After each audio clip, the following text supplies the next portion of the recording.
Mengkaji analisis-analisis Dr. Tifa di buku Jokowi's White Paper, menurut saya, di Indonesia ini mungkin baru akan ada dalam 1 milenium lagi sosok ilmuwan seperti Dr. Tifa.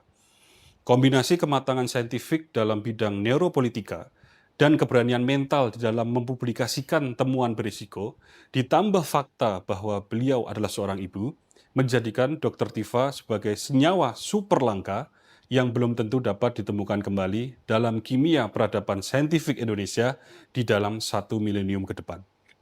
Mengapa Dr. Tifa begitu langka? Pertama, karena kajian ilmiahnya adalah neuropolitika, sebuah simpul kompleks yang mempertemukan khasanah keilmuan neuroscience perilaku, psikologi kognitif, dan ilmu politik kritis yang mampu menjelaskan bagaimana relasi jejak respon biologis dan pola kognitif manusia dengan fenomena sosial politik. Berhasil menyingkap sedikit saja ruang gelap dari domain permasalahan ini, ia tidak hanya mencerahkan, tapi menyudahi kegelapan.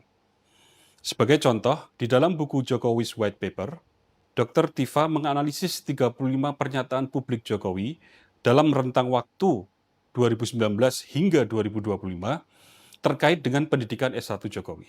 51,4% jawaban Jokowi cenderung bersifat umum, 26% menunjukkan jeda dalam respon, 20% mendelegasikan ke pihak lain, dan hanya 2,9% yang memberikan detail personal autobiografis. Yang itu semua mengindikasikan minimnya kontribusi hipokampus.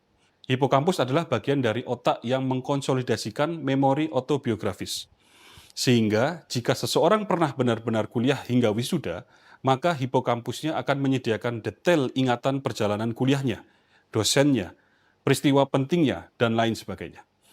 Sebaliknya, jika dia tidak pernah mengalami kuliah hingga wisuda, maka hipokampusnya tidak mampu menyediakan detail riwayat kuliahnya dan mengirimkan beban tambahan kognitif tersebut kepada bagian otak lainnya yang bernama korteks prefrontal ventromedial, yang karena terpaksa harus bekerja keras menyusun narasi yang koheren, sembari menekan emosi, ia mengalami kebocoran beban kognitif yang kemudian menghasilkan konstruksi narasi yang cenderung dangkal, repetitif, delegatif, dan penuh jeda kognitif. Lebih jauh lagi, Dr. Tifa menganalisis ekspresi mikro wajah Jokowi ketika disinggung tentang ijazah dari 25 cuplikan video.